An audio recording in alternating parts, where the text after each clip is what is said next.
What's up, guys? We're back from the bye with a Week 9 edition of Film Room with Daniel Jeremiah. And DJ, the Chargers headed to Atlanta, looking to improve to 5-3. We're going to talk about Derwin James. It seems like a player that we always love to talk about here on Film Room. But two Oregon quarterbacks, one of them being Marcus Mariota in this game, who's playing pretty good football and using his legs. Yeah, no doubt. I mean, this is going to be a celebration of Oregon quarterbacks in Atlanta, and you're going to see guys that do it a different way. Justin Herbert, primarily from the pocket and making things happen as a thrower and when necessary running. Marcus Mariota, this version that we're seeing here with the Atlanta Falcons is very reminiscent to what we saw in college with him at Oregon, and that's him being a major threat with his legs. And I want to kind of run through some plays here, Chris, and just show you how much of a threat he is and how dangerous he is in this offense with Arthur Smith, calling the plays and putting defenses in a bind. Let's look at this first one here.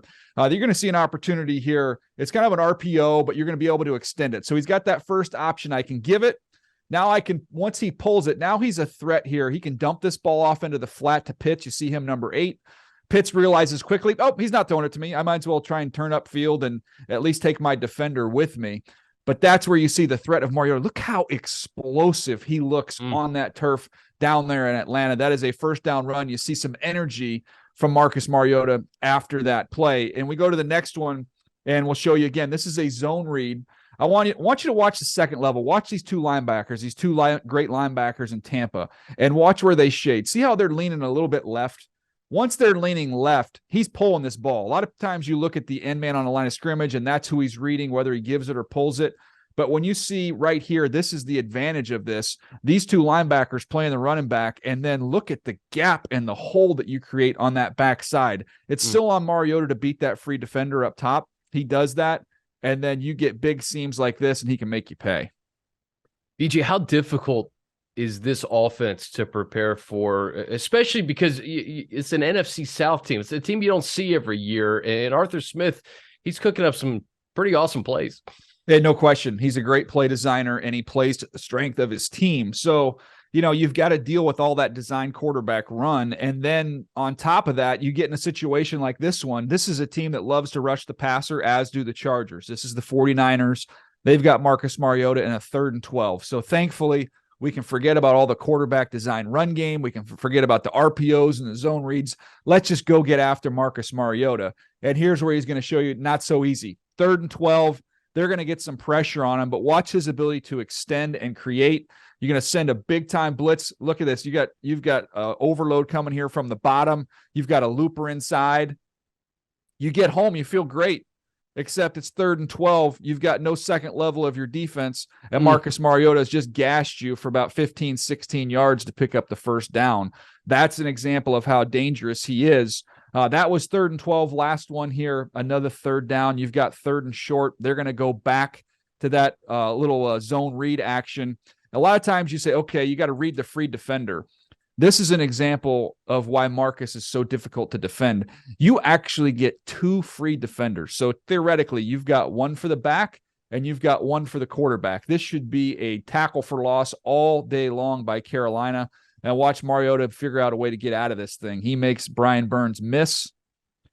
And not only do you get the first down, look at the ability to make another defender miss, get out the back door. And now not only you give up a first down, you end up giving a big chunk play when you had a free run at him. So it's not enough of having players in position, Chris. This Charger defense has to do a much better job of getting guys on the ground. Man, he's a weapon. And I remember 2 years ago, it was Herbert versus Mariota in that game. I think it was a Thursday night game in Vegas during the pandemic. It seems like Marcus Mariota, though, being reunited with Arthur Smith, this is the perfect offense for him. Yeah, it's really been a great fit. And I think, in his time in Tennessee, there was a focus on what he wasn't.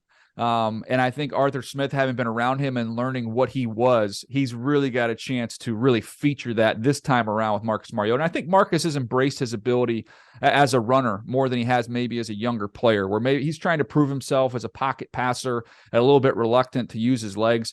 Now you're seeing the threat he can be with his athleticism to go along with the ability to make plays from inside the pocket. All right, DJ, let's flip it to the Chargers. And I said at the top, we could do a Derwin James film room every week. He's a do-it-all player, and this Sunday, the Chargers, they'll need him to help stop the run.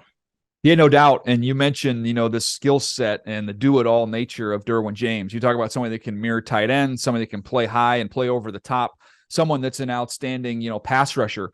But in this game, it's going to be all about his ability to stop the run and help aid a group against the run that's really struggled this year for the Chargers. So if we're looking for examples of that and what it needs to look like, let's go back and look at some of the work he's done against the run, including here against a Cleveland Browns team that we know loves to run the football and runs it as well as anybody. You see all these extra linemen on the field. You're going to see Derwin. He's down here at the bottom. He's going to be able to see this. This is kind of a flat-footed read. He sees it. He reads it. Excellent job of finding that angle, taking that correct angle, getting in the gap, and being able to make a play on the running back here in Kareem Hunt. Even if you don't have a clean shot on him, his ability to hit him and allow for the rest of his teammates to come clean it up, that's an outstanding job of using your eyes and taking great angles, something that Derwin's outstanding at. All right, next play here against those Cleveland Browns. Yeah, he's at the second level down here, and this is going to be an example of just an open field tackle. We showed you some plays of Marcus Mariota. He's going to be out in space. You got to get him on the ground. You got to do the same thing with their skill players. This is Kareem Hunt again, getting to the perimeter. Look at him come to balance. Excellent. Get your shoulder, get your hat across, come to balance, wrap, hold on, and get him on the ground. That's a textbook open field tackle from Derwin, and something that the entire defense is going to need to do in this game to slow down this Falcons rush attack.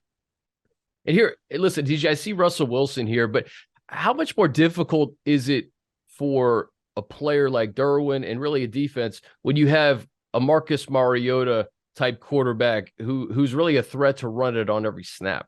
You've got to account for him. There's going to be games on any run play, where you can just forego worrying about the quarterback. And there might be a couple times where they'll boot him and maybe you can get caught, but the risk isn't very high. When you're playing Marcus Mariota the way they're running this offense, he has to be accounted for on every single run play. You have to assume he's pulling the ball, and you have to have somebody there for him. So that just has to be built into what you do. And the other thing is, the rally, the effort has to be there from all 11 guys. And, I'll show you a couple more plays here of Derwin and kind of show you what he can do as a backside chase defender. He's up here at the top. You see him creeping down late. This is his ability to kind of close from the backside. They're going to try and peel him off here with the wideout. The wideout's got no shot at getting to Derwin James in this situation. So he's able to beat that block just with speed, close on the backside, and collect a tackle. One more example of that. Again, this is against the Seahawks, a game where the Chargers really struggled against the run, allowed some big pops. But this is what it looks like when it works. And that's Derwin, the timing and the burst coming off the edge. Again, this is a great example of what you're going to see. You've got to account for Geno. Look and see how he starts up field. He's going to account for Geno high. If Geno pulls that ball, Derwin's going to be able to make the play on him. But he's so athletic and so explosive. He can react from quarterback to running back and get in there and make a tackle on Kenneth Walker. So that's going to be what you need to see in this game against the Atlanta Falcons. I think you'll see Derwin James responsible for Marcus Mariota quite a bit in the run game in this contest. And hey, there's Kyle Pitts and Drake London too. I know that they're not featured as many times as maybe that running game, but still weapons in the passing game for Atlanta. Yeah, no doubt. As somebody who drafted Kyle Pitts in his only fantasy league, I can tell you that a little surprised he's not been more involved in their pass offense. Hopefully that continues for another week. No question. If you want to see more content like this, check out the link right here.